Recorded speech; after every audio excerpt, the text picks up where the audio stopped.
Recording भी start कर रहा हूँ मैं। ठीक है, तो यहाँ तक हमने बच्चों सारा का सारा कंसेप्चुअल पोर्शन सीख लिया। ठीक है, जितना भी हमें कंसेप्चुअल पोर्शन पता होना चाहिए न्यूमेरिकल्स करने के लिए वो हमने सीख लिया है। पर कभी भी ऐसा नहीं हुआ आज तक कि हमने न्यूमेरिकल्स के फॉर्मूले देखे हों और हमें सारे न्यूमेरिकल्स आ गए हों। न्यूमेरिकल्स हमें तब आते हैं जब हम उनकी प्रैक्टिस करते हैं, है ना। तो हमने फॉर्मूले वगैरह तो सीख लिए, अब एक बार हम देखते हैं कि इनको हम अप्लाई कैसे करेंगे। ठीक है, इन सभी को हम अप्लाई कैसे करेंगे एक बार ये देख लेते हैं। तो कुछ क्वेश्चंस उठाता हूं मैं आपकी बुक के ही, जैसे एक ही एग्जांपल उठाता हूं।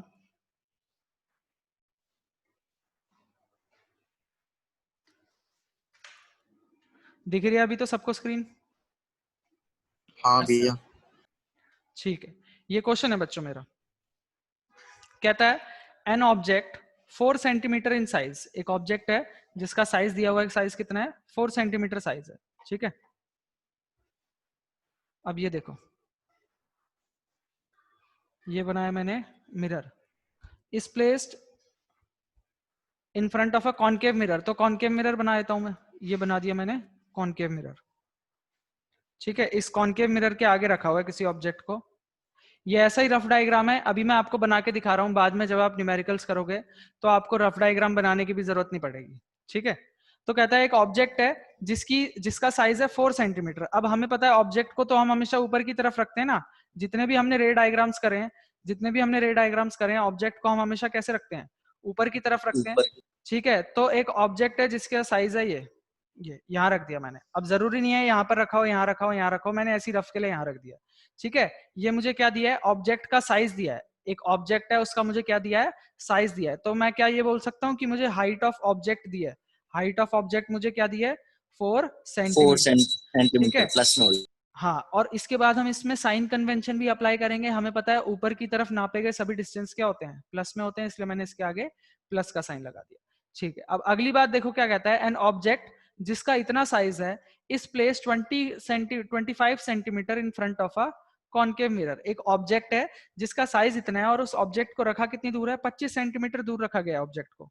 ऑब्जेक्ट को कितनी दूर रखा गया है, 25 सेंटीमीटर। तो यू क्या हो गया 25 सेंटीमीटर, यू क्या हो गया 25 सेंटीमीटर। अब देखो ऑब्जेक्ट को जो हम रखते हैं वो हम लेफ्ट में रखते हैं, तो मिरर से किस तरफ डिस्टेंस मेजर किया जाएगा, लेफ्ट की तरफ डिस्टेंस मेजर करेंगे, तो इसको हम किस में लेंगे, नेगेटिव में लेना पड़ेगा। यू को हमें किस में लेना पड़ेगा, नेगेटिव में लेना पड़ेगा। क्यों नेगेटिव में लेना पड़ेगा, क्योंकि ऑब्जेक्ट को हम कहां पर रखते हैं, मिरर के लेफ्ट हैंड साइड में रखते हैं, और लेफ्ट हैंड साइड का डिस्टेंस जो नापा जा रहा है वो नेगेटिव में नापा जा रहा है। एक आप नोट याद कर सकते हो कि कोई भी क्वेश्चन हो, चाहे मिरर का क्वेश्चन हो चाहे लेंस का क्वेश्चन हो, यू जो है आपका, यू इज ऑलवेज नेगेटिव। चाहे कोई भी क्वेश्चन हो आपका, मिरर का क्वेश्चन हो चाहे लेंस का क्वेश्चन हो, आपका जो यू है, यू हमेशा नेगेटिव होगा। आंख बंद करके हमेशा नेगेटिव कर देना यू को। ठीक है, एक तो ये हो गया। अब एच ओ लिख दिया मैंने और यू लिख दिया। इस place in front of a concave mirror, और उस कॉनकेव मिरर की हमें फोकल लेंथ दी हुई है कि इसकी फोकल लेंथ क्या है 15 सेंटीमीटर है, यानी कि जो इसका फोकस है, इसके फोकस से लेकर पोल तक की दूरी, इसके फोकस से लेकर पोल तक की दूरी क्या है 15 सेंटीमीटर है। अब मुझे एक बात बताओ, ये जो कॉनकेव मिरर का फोकस है ये लेफ्ट हैंड साइड पे है कि राइट हैंड साइड पे है, इसका जो फोकस है ये भी कहां पर है, लेफ्ट हैंड साइड पर है। तो इसलिए मेरे को जो फोकस की वैल्यू है, फोकस की वैल्यू, इसको भी मुझे क्या लेना पड़ेगा, माइनस में लेना पड़ेगा। इसको भी हमें किस में लेना पड़ेगा, माइनस में लेना पड़ेगा। माइनस में। ठीक है, अब ये मुझसे कहता है कि at what distance from the mirror should a screen be placed. मैं मिरर से कितनी दूर क्या रखूं, स्क्रीन रखूं। स्क्रीन पर हमारी क्या बनती है, इमेज बनती है। स्क्रीन पर हमारी क्या बनती है, इमेज बनती है। ठीक है, तो यानी कि मेरे को कह रहा है कि स्क्रीन को मैं कितनी दूर रखूं, यानी कि मुझे क्या निकालना है, वी निकालने की बात कर रहा है। ठीक है, इमेज हमारी स्क्रीन पर बनती है, स्क्रीन को कितनी दूर रखें, तो वी निकालने की बात कर रहा है, distance of image from the screen in order to obtain a sharp image, ताकि मुझे एक साफ इमेज मिले, शार्प इमेज मिले। एक तो ये बताना है मेरे को, उसके बाद मेरे को बताना है find the nature and size of the image. मुझे क्या बताना है, इमेज का नेचर भी बताना है, नेचर चलो मैं बता दूंगा। उसके बाद मुझे इसका साइज भी बताना है, एच आई भी बताना है। एच आई का मतलब क्या होता है, साइज ऑफ द इमेज, है ना। तो मुझे साइज ऑफ द इमेज भी बताना है। एक तो मुझे वी बताना है और एक मुझे एच आई बताना है। तो देखो अब स्टार्ट करते हैं, क्वेश्चन को सॉल्व करना स्टार्ट करते हैं। सॉल्यूशन, सबसे पहले हम मिरर फॉर्मूले का यूज करेंगे। मिरर फॉर्मूला क्या होता है, 1/f is equal to 1/v plus 1/u, यही होता है हमारा 1/u। फॉर्मूला। ठीक है, अब आपके पास बहुत सारे फॉर्मूले तो है नहीं बच्चों जो आप कंफ्यूज हो हाँ रहे भी है। हैं। आपके पास दो ही फॉर्मूले हैं, और सबसे पहले हम मिरर फॉर्मूले का इस्तेमाल करेंगे, देखेंगे मेरे पास f की वैल्यू है ना, f की वैल्यू है मेरे पास, और मेरे पास u की भी वैल्यू है, मेरे पास f की भी वैल्यू और मेरे पास u की भी वैल्यू। अगर मैं इस फॉर्मूले में वैल्यूज पुट करूंगा तो मुझे v मिल जाएगा, है ना, मुझे क्या होगा, v मिल जाएगा। तो मैं पुट करता हूँ, वैल्यू हाँ f की जगह मैं रखूंगा -15 1 by v plus 1 by u की वैल्यू क्या है, माइनस का 25। ठीक है, अब बस मुझे इसको सिंप्लीफाई करना है, मुझे इसको क्या करना है, सिंप्लीफाई करना है। देखो जब हम सिंप्लीफाई करते हैं तो वेरिएबल को हम अकेला करते हैं और धीरे धीरे सारी चीजों को दूसरी साइड लेके जाते हैं, है ना। तो अब v को मैं यहीं छोड़ता हूं, ये जो 1/-25 है, ये -1/25 है। अगर मैं इसको दूसरी साइड ले जाऊंगा तो ये क्या हो जाएगा, प्लस का 1/25 हो जाएगा, और इसको मैं लिख सकता हूँ -1/15। ठीक है, इसको चलो और क्लियरली लिख देते हैं ताकि कंफ्यूजन ना हो आप लोगों को। ये था हमारा -1/15, डिनोमिनेटर का माइनस ऊपर आ जाता है। बेटा बीच में मत बोलो, तुम्हारी आवाज कट रही है, थोड़ी सी ना डिस्टरबेंस हो रही है। ठीक है, अब ये वाली चीज माइनस में है तो इधर जाकर कैसे हो जाएगी, प्लस में हो जाएगी, इज इक्वल टू 1/v। अब 15 और 25 का मैं एलसीएम ले लूंगा, 15 और 25 का एलसीएम क्या होता है, 75, है ना। 15 5 से 75 तो यहाँ -5 आ जाएगा, 25 3 से 75 तो यहाँ पर प्लस का 3 आ जाएगा। ये हो गया 1/v। अब देखो ये वैल्यू जो हमारी 1/v है, ये क्या हो जाएगा, -2/75 इज इक्वल टू 1/v। तो मैं बोल सकता हूँ कि जो मेरा v है, अगर 1/v -2/75 है तो मेरा v क्या होगा, -75/2, है ना, रेसिप्रोकल हो जाएगा।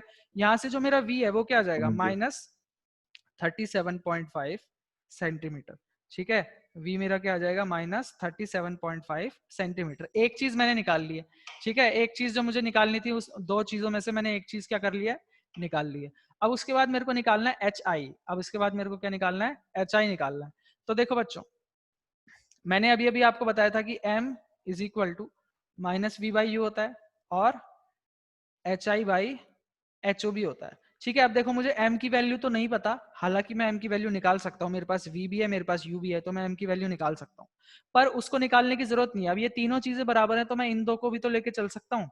मुझे HI निकालना है ना, तो मैं इन दो को लेके चल लेता हूँ। मेरे पास v है, मेरे पास u है और मेरे पास HO भी है, तो HI को मैं फाइंड आउट कर लूंगा। मेरे पास v की वैल्यू क्या आई है, -37.5, तो मैं एक काम करता हूँ, -37.5 की जगह 75/2 लिख देता हूँ।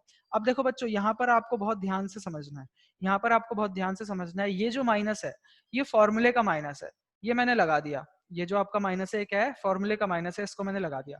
अब जो मेरा v है, इसकी खुद की भी तो वैल्यू माइनस में आ रखी है ना, एक तो मेरा फॉर्मूले का माइनस था, और जो मेरा v है, इस एक तो मेरा क्या था, फॉर्मूले का माइनस था, और जो मेरा v है उसकी वैल्यू भी क्या आ रखी है, माइनस में आ रखी है।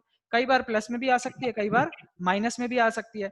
ठीक है, तो एक तो मैंने लगाया फॉर्मूले का माइनस, उसके बाद मेरा जो v है उसके पास भी एक माइनस है, तो ये हो जाएगा -75/2 अपॉन u कितना था मेरा, u था मेरा क्या, 25 सेंटीमीटर माइनस का, u क्या था मेरा, 25 सेंटीमीटर माइनस का, माइनस इसको भी मैं लिख देता हूँ -25 is equal to HI upon HO क्या था, 4 सेंटीमीटर प्लस का, तो इसको मैं लिख देता हूँ 4। अब मुझे क्या करना है, मुझे बस इसको सिंप्लीफाई करना है। ठीक है, तो मैं 4 को इधर ले जाऊंगा, ये तो देखो माइनस से माइनस कट गया, ये क्या हो जाएगा 75/2, ये 25 ऊपर जाकर उल्टा हो जाएगा -1/25, और ये 4 इधर डिवाइड में है तो उधर जाकर किस में हो जाएगा, मल्टीप्लाई में हो जाएगा। ठीक है, अब ये 25 1 जा और 25 3 जा, 2 1 जा और 2 2 जा। अब देखो मेरा HI क्या आ गया, यहाँ से जो मेरा HI है, HI क्या आ गया है, -6 सेंटीमीटर। HI मेरा क्या आ गया, -6 सेंटीमीटर। बच्चों देखो, कैलकुलेशन करते समय जब भी आप न्यूमेरिकल्स करोगे तो न्यूमेरिकल्स करते समय थोड़ा सा आपको चालाकी दिखानी है। थोड़ा सा आपको चालाकी क्या दिखानी है, आपको थोड़ा सा ना समझदार बन के रहना है।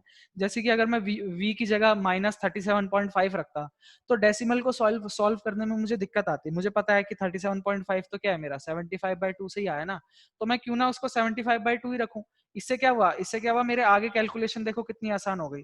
अगर मैं 37.5 रखता तो मुझे किसी भी नंबर को उससे मल्टीप्लाई करने में भी मुश्किल होती और डिवाइड करने में भी मुश्किल होती, है ना। तो आप इस चीज का ध्यान दिया करो, अगर फ्रैक्शनल वैल्यू से काम बढ़िया हो रहा है तो फ्रैक्शनल वैल्यू रख दो। डेसिमल वैल्यू तो लास्ट ऑप्शन है, क्योंकि डेसिमल वैल्यू के साथ कैलकुलेशन करना इज वेरी हार्ड, बहुत ज्यादा दिक्कत हो जाएगी आपको। ठीक है, अब इस क्वेश्चन में हमने दोनों चीज निकाल ली है ना। हमको v बोला था निकालने के लिए तो हमने v निकाल के रख दिया, हमको hi बोला था निकालने के लिए तो हमने hi भी निकाल के रख दिया।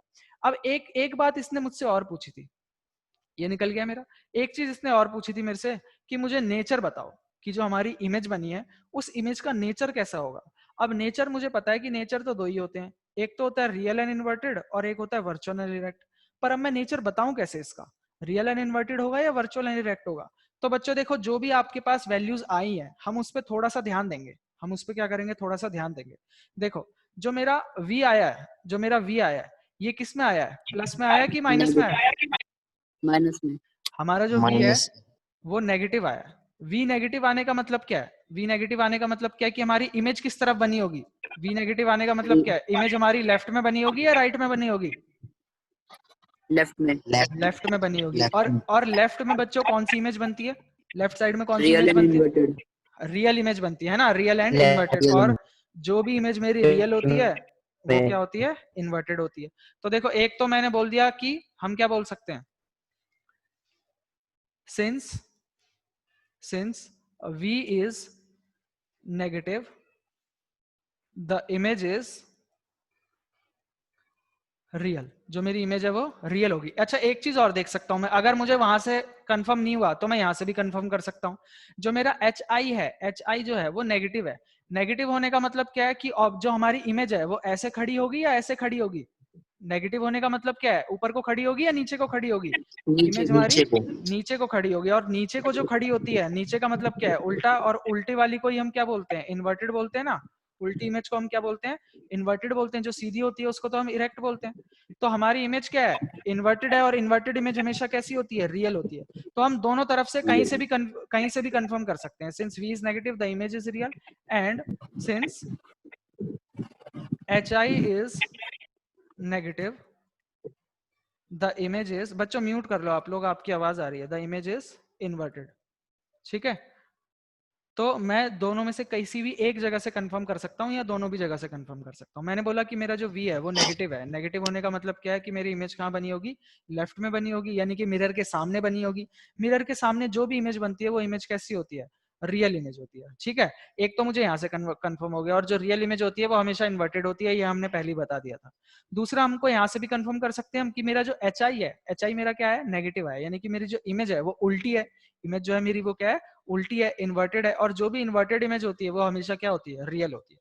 तो ये भी हमने आपको बता दिया कि जो हमारी इमेज बनी है वो कैसी बनी है, रियल और इन्वर्टेड बनी है। ठीक है, ये आपका न्यूमेरिकल इस तरीके से होगा। ये आपका हो गया, इसको आप लोग नोट कर लेना वीडियो में से। मैं एक और न्यूमेरिकल करवाता हूं आपको। भैया एक चीज पूछ रही थी इसमें ही। हाँ बोलो। भैया जैसे हमने वो मैग्निफिकेशन के फॉर्मूले से वो निकाला था hi, तो फिर हम जो कह सकते हैं कि जो हमारा hi आया वो मैग्निफिकेशन के इक्वल है। नहीं नहीं, hi का मतलब क्या होता है, हाँ ठीक है वैसा समझ गया, वो तो पूरे फॉर्मूले में होगा ना। हाँ पूरे फॉर्मूले में नहीं होगा, पर जो मीनिंग है दोनों के मीनिंग ही अलग है। hi का मतलब क्या है, hi का मतलब है हाइट ऑफ इमेज। hi का मतलब क्या है, हाइट ऑफ इमेज की हाइट कितनी है। ठीक है, और जो मैग्निफिकेशन है हमारी, इसका मतलब है कि ऑब्जेक्ट के मुकाबले इमेज बड़ी हो गई है या छोटी हो गई। ये रिलेटिव बताता है। ये क्या बताता है, रिलेटिव साइज बताता है कि ऑब्जेक्ट के मुकाबले क्या डिफरेंस हुआ है। और बच्चों आपने 9th क्लास में वो पढ़ी थी रिलेटिव डेंसिटी, वहां से मैं आपको एक और चीज बताता हूं। अगर आपसे कभी पूछे कि SI unit of magnification, SI unit of magnification, magnification की यूनिट क्या होती है, तो आप क्या बताओगे, आप बोलोगे इट हैज नो यूनिट, इसकी कोई भी यूनिट नहीं है। क्यों नहीं है, कोई भी अगर फिजिकल क्वांटिटी ऐसी है जिसमें ऊपर और नीचे सेम टाइप की है, जैसे कि मैग्निफिकेशन में ऊपर क्या है, डिस्टेंस है ना, और नीचे भी क्या है, डिस्टेंस है। तो डिस्टेंस से डिस्टेंस क्या होगा, इसको मीटर में नापते हैं, इसको भी मीटर में नापते हैं, मीटर से मीटर कट जाएगा, तो इसकी कोई भी यूनिट नहीं होगी। जैसे कि हमने रिलेटिव डेंसिटी देखा था 9th क्लास में, उसमें ऊपर भी यूनिट डेंसिटी आती थी, नीचे भी डेंसिटी आती थी, तो डेंसिटी से डेंसिटी कट जाती थी और हाँ रिलेटिव भैया। डेंसिटी की कोई भी यूनिट नहीं होती थी। इसी तरह यहाँ पर भी जो मैग्निफिकेशन है इसकी कोई भी यूनिट नहीं होगी, इसको भी आप ध्यान से लिख लेना, ठीक है। अब ये हो गया। इसके अलावा अब हम क्वेश्चन पर आ जाते हैं, ठीक है। ये मैंने हालांकि आपको नोट्स में भी लिख के दिया हुआ है कैसे क्या है, पर चलो आ जाते हैं। अब क्वेश्चन पे आ जाते हैं। अगला क्वेश्चन क्या कहता है, अ कॉन्वेक्स मिरर, कैसा मिरर है इस बार आपके पास, कॉन्वेक्स मिरर है, तो मैं इस बार कॉन्वेक्स मिरर बनाऊंगा। ये है मेरा कॉन्वेक्स मिरर, ठीक है। ये हमारा कॉन्वेक्स मिरर, ये प्रिंसिपल एक्सिस है, ये पोल है, ये फोकस है, और ये सेंटर ऑफ कर्वेचर है। ये हमारा प्रिंसिपल एक्सिस है, ठीक है। अब कहता है a convex mirror used for rear view mirror has a radius of curvature 3 metre. आपको रेडियस ऑफ कर्वेचर क्या दिया हुआ है, 3 मीटर, 3 मीटर। मैंने आपको बताया था कि r जो होता है वो किसके बराबर होता है, 2f के बराबर होता है, 2f है ना। r क्या होता है, 2f के बराबर होता है। और बच्चों r क्या होता है, यहां से यहां तक की दूरी होती है ना, r पोल से लेकर सेंटर तक की दूरी होती है। अब मुझे एक बात हाँ बताओ, भैया। अगर मुझे एक बात बताओ, ये जो r का डिस्टेंस है ये मैं लेफ्ट साइड में नाप रहा हूँ या राइट साइड में नाप रहा हूँ, राइट साइड में, तो इसलिए इसको क्या लिया जाएगा, प्लस में लिया जाएगा। इसको क्या लिया जाएगा, प्लस में लिया जाएगा। प्लस में लिया जाएगा। और r की वैल्यू अगर 3 है तो f की वैल्यू क्या होगी, 3/2, है ना। मैं हाँ भैया। डेसिमल में नहीं लिख रहा जानबूझ के, क्या पता आगे मुझे मदद मिल जाए फ्रैक्शन में, ठीक है। तो मैंने बोल दिया f की वैल्यू क्या है, 3/2 या फिर 1.5 मीटर, ठीक है, प्लस का 1.5 मीटर। ये हो गया f की बात कर दी मैंने। इज लोकेटेड, कौन है लोकेटेड, बस इज लोकेटेड, बस लोकेटेड है। और बस क्या है, ऑब्जेक्ट है ना। बस इज लोकेटेड का मतलब क्या है, बस ऑब्जेक्ट है।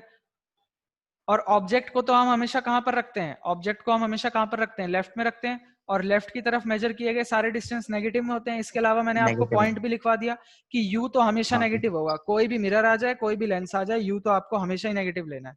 ये क्या, -5 मीटर, -5 मीटर, ठीक है। ये कर दिया हमने। अब कहता है find the position, nature and size of image. Image का मुझे क्या बताना है, इमेज की पोजीशन, इमेज का नेचर और इमेज का साइज, ठीक है। यानी कि मुझे क्या क्या निकालना है, मुझे v निकालना है, ठीक है पहले तो, फिर नेचर वगैरह बताऊंगा, और फिर मैं क्या बताऊंगा, साइज बताऊंगा, इमेज का साइज कितना, ठीक है। फिर हम इमेज का साइज बताएंगे। चलो जी, अब क्वेश्चन स्टार्ट करते हैं। सबसे पहले हम मिरर फॉर्मूला लगाएंगे। मिरर फॉर्मूला क्या है, 1/f is equal to 1/v 1/v plus 1/v। 1/u, ठीक है।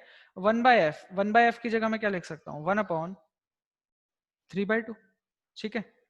v क्या है, v तो मुझे निकालना है, और u क्या है, -5, ठीक है। u क्या है, -5।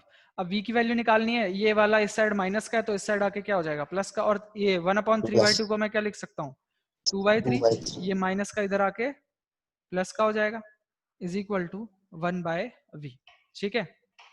इसका मैं एलसीएम ले लूंगा, 15 आ जाएगा। 3 5 जा 15, 2 जा 10, ठीक है, प्लस 5 3 जा 15, 1/v। 13/15। तो जो मेरा v है, जो मेरा v है 15 वो by क्या है, 13 15/13 सेंटीमीटर। ये क्या आ जाएगा, 15/13 सेंटीमीटर। अगर मैं इसको डेसिमल में निकालना चाहूँ, क्योंकि v मेरे से पूछा है इसलिए मेरे को इसको डेसिमल में भी देना पड़ेगा। तो 1 जा 13, 2.0, 1 जा 13, 7 0, 13 5 जा 65।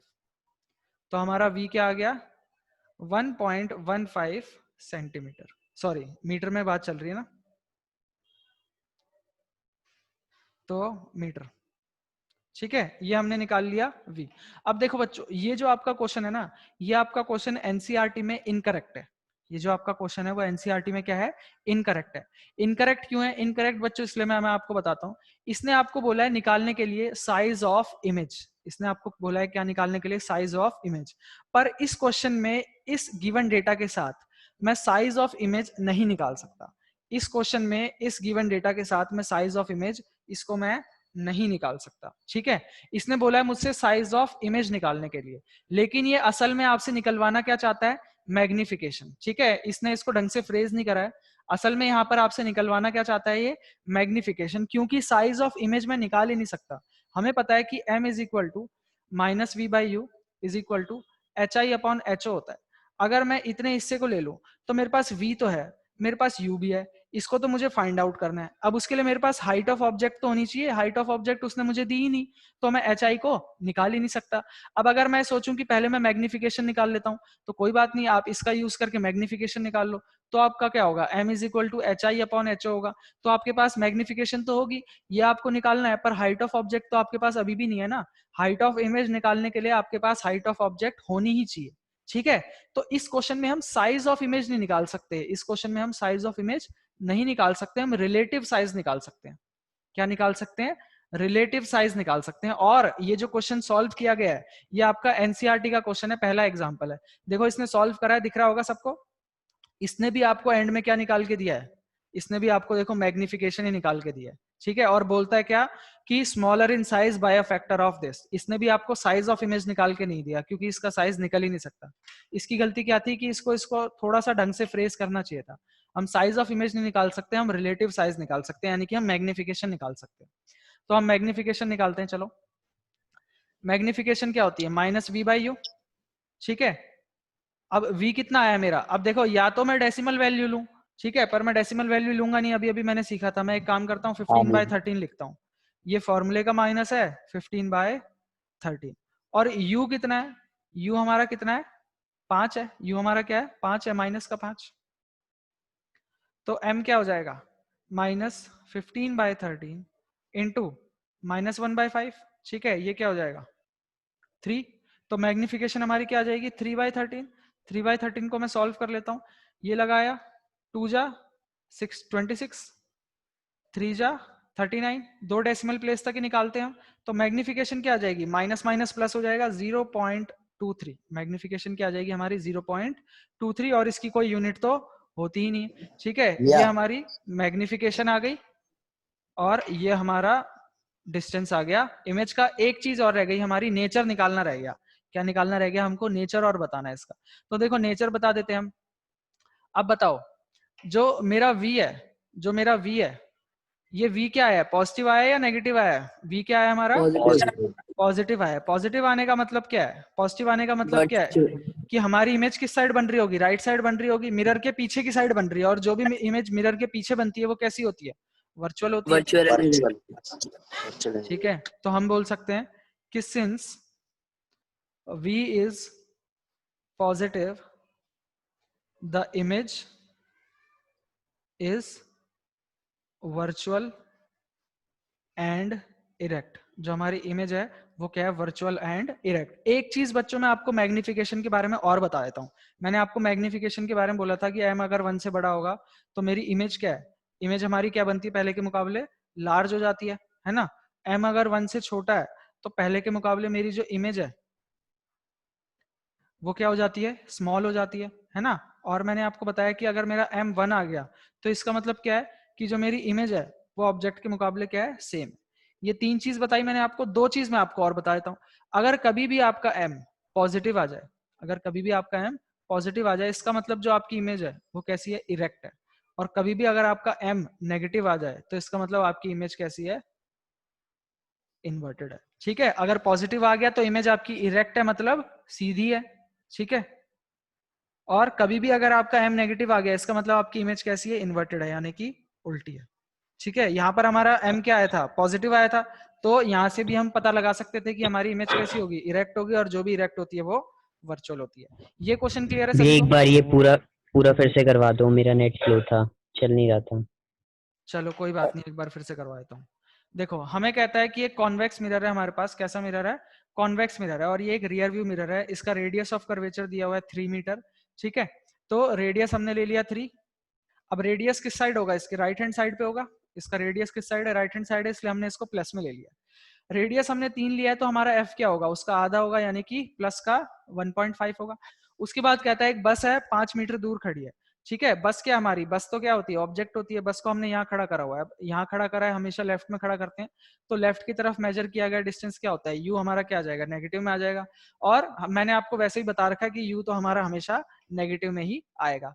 ये कहता है कि हमको पोजीशन बताओ, नेचर बताओ और साइज बताओ, किसका, इमेज का। इमेज की पोजीशन बतानी है, नेचर बताना है और साइज बताना है, ठीक है। तो सबसे पहले हमने मिरर फॉर्मूले का इस्तेमाल करा, 1/f = 1/v + 1/u, इसमें वैल्यूज पुट करी, इसको सिंप्लीफाई कर लिया, मेरे पास v की वैल्यू आ गई क्या, प्लस का 1.15, ठीक है। इसके बाद मैंने मैग्निफिकेशन निकाला, मैग्निफिकेशन क्या होता है, -v/u, ठीक है। इसमें मैंने v की वैल्यू मेरी आ गई थी तो उस वैल्यू को पुट कर दिया, सिंप्लीफाई करा, मेरा m क्या आ गया, प्लस का 0.23 आ गया, ठीक है। तो मैंने साइज के बारे में भी बात कर ली और मैंने इमेज के डिस्टेंस के बारे में भी बात कर ली। इमेज का डिस्टेंस है मेरा 1.15 मीटर दूर, और जो मेरा साइज है वो पहले के मुकाबले 0.23 कम हो गया होगा, यानी कि पहले के मुकाबले मेरी इमेज क्या हो गई है, छोटी हो गई है। क्यों हो गई है छोटी, क्योंकि 1 से छोटा आया है m क्या है मेरा 1 से छोटा आ गया है, इसका मतलब मेरी इमेज जो है पहले के मुकाबले छोटी हो गई है, ठीक है। इसके बाद मुझे नेचर भी बताना था, नेचर बताने के लिए मैंने क्या बोला कि मेरा v क्या आया है, v की वैल्यू मेरी क्या आई है, पॉजिटिव आई है, और पॉजिटिव आई है तो इसका मतलब हमने क्या किया होगा, इमेज हमारी राइट साइड में बनी होगी, और राइट साइड में कौन सी इमेज बनती है, वर्चुअल इमेज बनती है, इसका मतलब हमारी इमेज कैसी है, वर्चुअल है, और जो भी इमेज वर्चुअल होती है वो क्या होती है, इरेक्ट होती है, ठीक है, वो क्या होती है, इरेक्ट होती है। इसके अलावा मैंने आपको बोला कि m के बारे में हम ये जानते हैं कि अगर m 1 से बड़ा आता है तो मेरी इमेज बड़ी होती है, m अगर 1 से छोटा आता है तो मेरी इमेज पहले के मुकाबले छोटी होती है, और m अगर 1 ही आ जाए तो इसका मतलब मेरी इमेज का साइज क्या है, पहले के मुकाबले सेम ही है, ये मैंने आपको पहले ही बताया था। इसके अलावा मैंने इसमें दो चीज और आपकी ऐड करवाई कि अगर m की वैल्यू आपकी पॉजिटिव आए, m की वैल्यू अगर आपकी पॉजिटिव आए, इसका मतलब आपकी इमेज क्या बन रही होगी, इरेक्ट बन रही होगी, यानी कि सीधी बन रही होगी, और अगर आपकी m की वैल्यू नेगेटिव आए तो इसका मतलब आपकी इमेज कैसी बन रही होगी, इन्वर्टेड बन रही होगी, यानी कि उल्टी बन रही होगी। यहाँ पर हमारी m की वैल्यू पॉजिटिव आ रही थी तो इसका मतलब हमारी इमेज कैसी बनी है, इरेक्ट बनी है। हम यहाँ से भी इसको वेरीफाई कर सकते हैं। ये क्लियर है? हाँ भैया। ठीक है, ये बच्चों मैंने आपको 2 न्यूमेरिकल सिखा दिए हैं। अब मैं आपको होमवर्क में और न्यूमेरिकल्स दे दूंगा, मैं ग्रुप में आपका होमवर्क डाल दूंगा, ठीक है। पिछली वाली क्लास रिकॉर्ड नहीं हुई थी, इसलिए जो बच्चे लेट ज्वाइन किए थे, जिन बच्चों ने लेट ज्वाइन किया था, उनको मैं एक बार फिर से टेस्ट के बारे में बता दे रहा हूँ, ठीक है। टेस्ट के बारे में मैंने आपको ये बताया कि हम टेस्ट रख रहे हैं, आपका पहला टेस्ट रख रहे हैं हम, या तो आपका टेस्ट होगा सैटरडे को, ठीक है, और अगर सैटरडे को आप लोग मना करते हो तो फिर हम आप लोगों का टेस्ट ट्यूसडे को तो लेंगे ही लेंगे। ये तो मैं आपके पास ऑप्शन रख रहा हूँ, और ये तो फिर मेरा फैसला है, ठीक है, ये तो फाइनल फैसला है, इस दिन तो होगा ही, ठीक है। यहाँ पर मैंने आपको ऑप्शन दिया, या तो सैटरडे रख लो, नहीं तो ट्यूसडे को तो मैं रखूंगा ही रखूंगा। आपको डेट पता चल गई टेस्ट हमारा कब होगा, ठीक है। टाइम आपका क्या होगा, टाइम आपका same time, same class time, जो आपकी क्लास का टाइम होता है उसी क्लास टाइम पर आपको क्या होगा, टेस्ट होगा। तो आपको टाइम पता चल गया। टाइम ड्यूरेशन आपकी क्या होगी, 40 मिनट का आपका टेस्ट होगा, 40 मिनट, या आप कह लो 35 मिनट, या 35 मिनट का टेस्ट तो बहुत छोटा हो जाएगा। मैं एक काम करता हूँ, 2 क्लास लूंगा उस दिन भी, है ना, और थोड़ा सा बढ़िया टेस्ट रखते हैं, तो 40-40 मिनट की हम 2 क्लास लेंगे, तो 2 क्लास में आपके कितने हो जाएंगे, 80 मिनट, तो आपका 1.25 घंटे का टेस्ट होगा।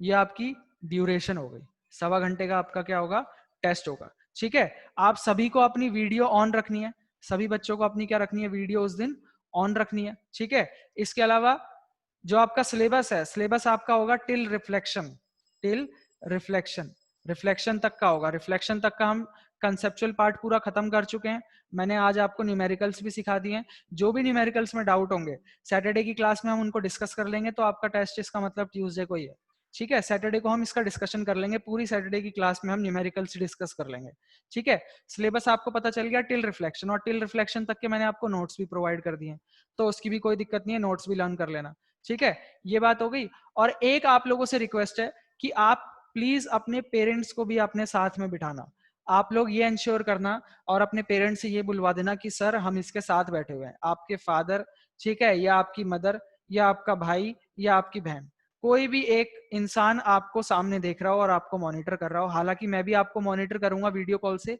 पर मैं चाहता हूं कि और भी कोई आपके घर में आपको थोड़ा सा देख रहा हो, ठीक है। उसके अलावा जब आपका टेस्ट खत्म हो जाएगा तो हाथ के हाथ आपको पीडीएफ बनाकर विद इन 1 मिनट के अंदर आपको फटाफट से पीडीएफ बनाकर मुझे सेंड करनी है, ठीक है। ये आपका ऐसे टेस्ट होगा, हम पहली बार ऐसे टेस्ट ले रहे हैं। ये क्लियर है सभी बच्चों को? हाँ भैया। हाँ भैया। ठीक है, तो ये बच्चों आपकी क्लास थी, आज की क्लास हम इतनी ही रखते हैं। अभी तक किसी को डाउट है आज की क्लास में? नहीं भैया। ठीक है, तो कोई बात नहीं, डाउट आपके आएंगे जब आप क्वेश्चंस करोगे, है ना। तो आप लोग क्वेश्चंस करना,